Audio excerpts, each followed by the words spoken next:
Banyak orang mengatakan demikian, kenapa sih orang-orang baik suka peduli dan membantu itu selalu hidupnya sial? Pernah mendengar ini? Karena berbuat baikmu tidak didasarkan atas kesadaran, tapi berbuat baik hanya membantu menolong secara tidak sadar. Itu keinginan untuk berbuat baik supaya kamu dapat cap menjadi orang baik. Alam menuruti.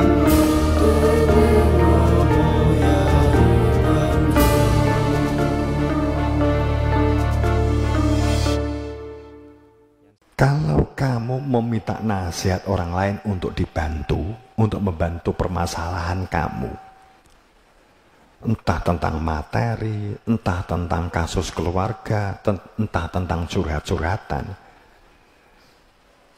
datangi orang yang akan kamu ajak konsultasi, ajak kamu omong. Jika di dalam benak dan pikiran kamu, jika orang yang kamu datangi itu nanti ternyata tidak mengenakan dan menyakitkan hati, datangi. Maka kamu bisa konsultasi lanjut. Akan tapi jika kamu datang, tapi hati dan pikiranmu ya, meminta pengukuhan bahwa kamu itu adalah benar dan meminta pembenaran atas perilaku yang kamu lakukan,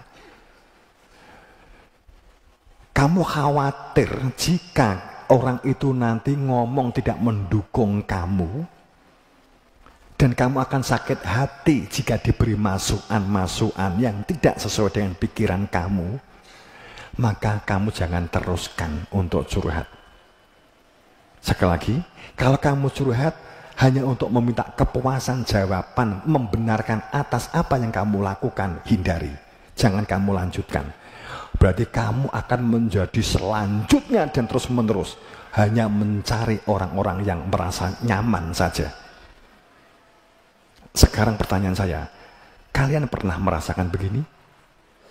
Kamu sering curhat, akan tapi hanya berkeinginan supaya orang yang kamu curhati itu mendukung curhatmu itu. Yang kebanyakan manusia ini, dia nggak mungkin curhat kepada orang yang tidak sepemikiran. Jadi kalau curhat itu biasanya, lah itu kan salah-salahmu sendiri, seharusnya kan kamu begini, seharusnya kamu begini, jangan begitu akibatnya kan. Saya kesini tadi minta solusi, bukan untuk kamu hujat, kan begitu biasanya begitu. Sekali lagi, jika kamu datang hanya meminta konfirmasi untuk pengukuhan, nggak perlu kamu datangi orang itu. Nafsumu akan hanya mumbul hebat. Pengakuan menumpuk di dalam diri kamu. Tapi jika kamu carilah orang yang dia bisa mengoreksi, melihat kesalahan-kesalahan kamu untuk kamu datangi, kamu ke sana, kemudian kamu curhat. Itu salah kamu. Mungkin kalau salah jawabannya adalah jawaban masa lalu. Kamu salah sih, kamu begitu sih. Oke, ini awal. Mestinya lanjutannya untuk selanjutnya kamu begini. Tetap tidak mengenakan. Jika kamu menghadapi ini siap, maka datanglah kepada konsultan itu. Tapi jika kamu datang hanya untuk mencari mengukuhkan pembenaran dan kepuasan batinmu, jangan lakukan. Instingmu akan semakin terbentuk menjadi manusia retorika. Pertanyaannya selalu akan mengatakan, enak kan masakanku? Bagus kan oleh-olehku? Kan gitu. Ini itu. Siap menghadapi keadaan dan situasi yang kamu ajak konsultasi cuek. Kalau kamu konsultasi kepada seseorang, orang itu nggak jawab, orang itu diam, permasalahanmu itu langsung dihadapkan. Orang yang kamu ajak ngomong itu tahu-tahu menyimpulkan sesuatu, seperti terjawab, tapi bukan jawaban, seperti tersimpulkan apa yang kamu lakukan. Berarti kamu menghadapi orang yang telah mengalami masalah yang telah kamu jalani, itu jauh lebih ringan. Kan begitu? Kamu menemui orang begitu? Pernah? Kamu mau curhat banyak, bla bla bla bla, seperti di stop tengah jalan, anu toh, bla bla bla bla bla begitu. Terus kamu sepertinya ada jawaban. Bener, ada ngalami begitu? Kamu harus hati-hati dengan orang yang, kalau kamu menemui orang semacam itu, jangan terlalu jauh meminta detail. Kamu akan terjungkal. Oke, contoh kan begitu. Detailnya seperti apa? Iki karo temane menggo ini ya, akhirnya saya.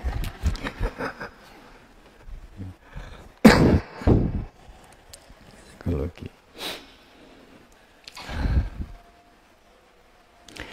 Tapi permasalahan-permasalahan hidup itu sesungguhnya banyak krusial kok. Kadang kita sudah memahami konsepnya, tapi konteks solusinya kita terkadang mengkaitkan, menjahitkan menjadi sebuah pakaian yang bisa dipakai dan nyaman. Karena saat kita menjahit itu merupakan puzzle-puzzle yang disatukan, dijahit dengan cara yang benar, dengan cara yang baik dan membutuhkan proses waktu. Itu pasti. Itu pun terkadang dipakai nyaman atau tidak nyaman juga terasa. Puzzle-puzzle ini diperlukan, puzzle-puzzle kehidupan ini memang diperlukan dengan sistem muhasabah. Tapi harus tahu parameternya. Setelah tahu tentang insting, tentang perasaan, tentang intuisi, tentang kebenaran dan pembenaran, tahu tentang referensi dengan literasi, umpamanya kan begitu. Ini adalah satu deskripsi-deskripsi yang akan membentuk narasi kehidupan kita, kehidupan kamu. Ya. Supaya hidup kita merasa sangat kesulitan itu karena kita menemui sesuatu.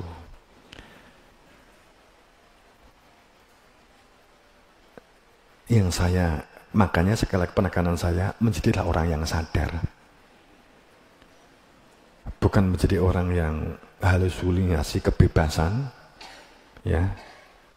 Faktanya nggak ada orang yang bebas secara nafsu itu terturuti dengan hebat. Walaupun ini anak-anak, mohon maaf santriwan santriwati SMP SMA, itu masa-masa gejolak delusi, gejolak halusinasi dengan cita-cita, dengan keinginan-keinginan, dengan kebutuhan-kebutuhan yang akan diharapkan. Itu adalah sesuatu yang butuh dilatih untuk memiliki sebuah kemampuan supaya tidak menjadi manusia-manusia halu dan delu. Itu.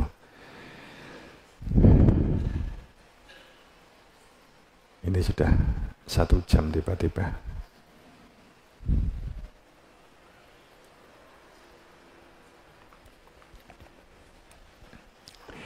Jadi Idul Kurban itu seperti itu kembali kepada pengorbanan rasa. Itu memang tidak bisa dihindari. Untuk bisa mendekat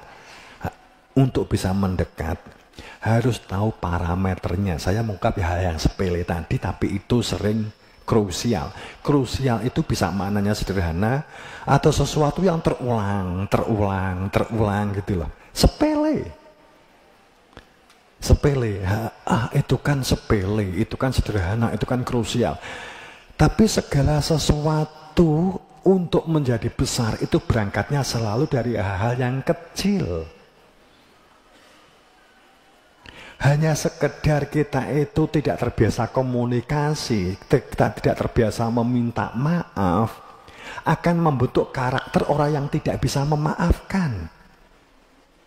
Hanya sekedar kita tuh untuk bisa mengatakan bahwa minta maaflah, terima kasihlah, tapi tidak pernah kita lakukan, akan menjadi sebuah akumulasi dua mata angin. Akan menjadi sebuah akumulasi antara yang memandang dan yang dipandang. Antara kita meminta maaf dan memaafkan. Saat kita tidak terbiasa dimulai dari hal kecil. Kalau saya ngomong kepada santriwan santriwati, Ya. Nek sing tuwek biasanya wis rada angel atau mungkin wis angel gitu, wis alot. Nah, ya. Nek santri biasakan pumpung pada saat kita telah mengetahui informasi sejak awal, tempatkan segala sesuatu pada tempatnya kembali. Itu dampak membangun kecerdasan hidupmu akan luar biasa. Cara kamu menjaga dan melestarikan memorimu itu adalah letakkan segala sesuatu pada tempat semula. Hal yang sangat krusial, hal yang sangat sepele, tapi memiliki dampak besar.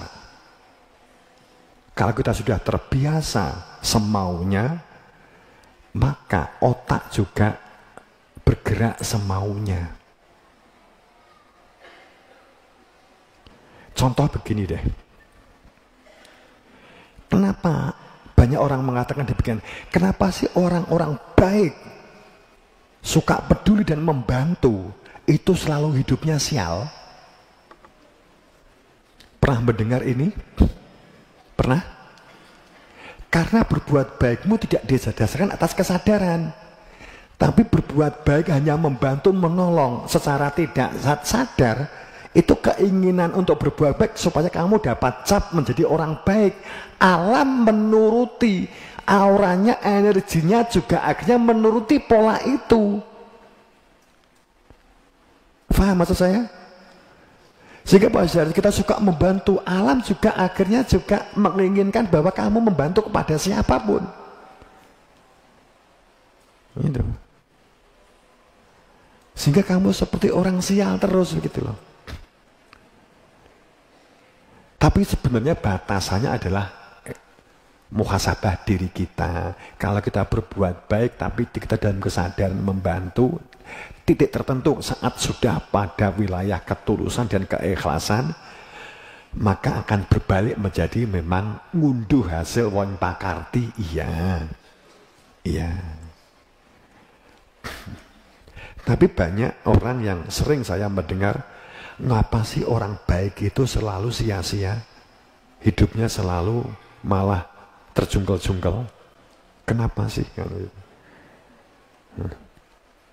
Pernah mendengar ini atau ngalami merasa begini tapi nggak bisa ngomong begitu? Berarti kita masih tersisip kebaikan kita, sesungguhnya masih ingin dicap menjadi orang baik. Nah, ngoreksi itu seperti itu. Kita berat banget mujahadah, kita sholat, kita puasa, terasa berat banget. Jangan kamu larikan ke insting. Aku nggak bisa begitu. Enggak. Itu parameter itu menunjukkan bahwa berarti ego nafsumu masih menguasai hidupmu. Pikiranmu masih dikuasai oleh nafsu egomu. Sadar atau tidak, saat kamu terasa sangat berat, sholat sangat berat, puasa sangat berat, membantu orang lain, berarti kamu bahasanya kurangi lakon. Kan gitu. Bahasanya begitu. Itu indikator gitu loh. Tapi kalau ini kemudian dituruti, jadi kamu menjadi orang yang di dalam ranah dimensi nafsu, tapi nggak sadar akan berbuat baik. Contohkan begitu. Parameternya itu, oke berarti kurangi lakon kan gitu. Dia sholat si abot kan gitu. Aku padahal wis sholatku tak paksa terus kan, maksa terus. Berarti membutuhkan keikhlasan, ketulusan. Kan ini. Saat aku memilih hura-hura senang-senang atau memilih kebutuhan yang ini lebih pokok, kamu selalu kesulitan antara kebutuhan dan keinginan. Kamu geret memilih bermain, nutuknya bermain daripada pas waktunya maghrib sholat. Umpamanya begitu, memilih bermain. Umpamanya begitu. Maka ini indikator bahwa jangan disalahkan, ini indikator untuk evaluasi. Waduh, ternyata saya masih nafsu. Padahal perasaan saya ini saya sudah ahli makrifat, sudah waliullah, ternyata belum, kan gitu. Itu untuk ngecek begitu, untuk ngecek begitu. Kamu dinasihati orang lain yang muncul marah, deal, langsung kecewa. Kamu harus koreksi. Jangan dituruti menyalahkan si A. Kamu juga harus adil menyalahkan diri kamu. Aduh, ternyata saya masih bergelut dengan nafsu ego. Kamu atasi masalah itu, tapi selesaikan masalah dirimu sendiri dulu. Selesaikan masalah dirimu sendiri dulu. Kalau enggak akan ada solusinya. Faham maksud saya? Si A memberi nasihat hebat, nuturi kamu hebat, kamu langsung marah, kamu langsung memarahi dia, spontan, kan gitu. Nggak akan menemukan solusinya. Yang terjadi orang itu nantinya hati-hati dan tidak lagi bersinggungan dengan kamu seperti sebelumnya, kan begitu saja yang terjadi. Nggak begini dibutuhkan. Kamu koreksi terhadap diri kamu. Koreksinya apa? Bukan koreksi nasihat yang salah itu, enggak. Ini ditambahi koreksinya, evaluasinya. Saya marah, berarti saya masih dikungkung oleh nafsu. Ternyata pikiran saya masih dikungkung oleh nafsu. Saya ternyata masih ego. Ini belum masalahnya loh ya. Ini baru masalah egonya begitu loh. Paham gak? Setelah ini kamu atasi, baru kamu ngomong konteksnya. Apa sih masalahnya? Kan gitu. Oh, setelah kamu dapat mengatasi emosimu, psikologimu, instingmu, kan, kamu baru datangi orang itu. Bagi contoh begitu. Akan menjadi manusia bijak saat kita mendahulukan evaluasi diri. Karena saat mengatakan bahwa bilhaq, bahwa ya'muruna bil adl wal ihsan, pakai menggunakan ba. Bil adl wal ihsan ini adalah satu rangkaian. Bil adl, adil, ihsan, berbuat baik. Adili diri, kemudian ihsan, berbuat baik. Kan begitu. Supaya berbuat baiknya tidak ditunggangi oleh ego. Berbuat baiknya supaya tidak ditunggangi oleh, ya bersih nggak bisa, tapi kita menjaga kesadaran. Bersih sekali bersekelasnya awake dhewe aja gayuk-gayuk tuno. Paling tidak kita tahu konsepnya. Nah, saya kira begitu. Udah kalau ini sudah dapat dikendalikan, sudah dapat materi-materi semacam ini, kecil-kecil semacam ini secara pelan, kita bersama-sama mengkaji tentang pola ini, kita akan naik, kita level suatu saat kita naikkan. Apa sih makna sebagai contoh? Kalau tahu-tahu kita berbicara afahku kemal jahiliyah ya bahun wa man aksana minallah hukman. Hukum siapa yang paling baik? Hukumnya Allah atau hukum kamu? Hukum manusia. Siapa yang disebut sebagai orang-orang berhukum jahiliyah? Wa man ahsan, siapa yang lebih baik? Hukum dari Allah, hukman, atau hukum yang kamu buat? Kan begitu. Ya, permasalahan-permasalahan diri kita selesaikan.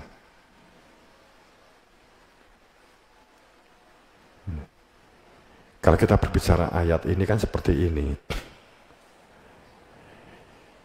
Dengan rancangan sistem demokrasi yang syariat ini telah sedemikian rupa, sistem moneter, sistem ekonomi, ya, dengan berbagai lah sampai pada blockchain, umpamanya begitu, blockchain yang berkaitan dengan kripto, sepertinya seperti sistem yang paling sempurna saat ini, tidak bisa dipangkas di tengah jalan, semua dalam derajat dan martabat yang sama saat bermain kripto dan seterusnya, bla bla bla bla begitu.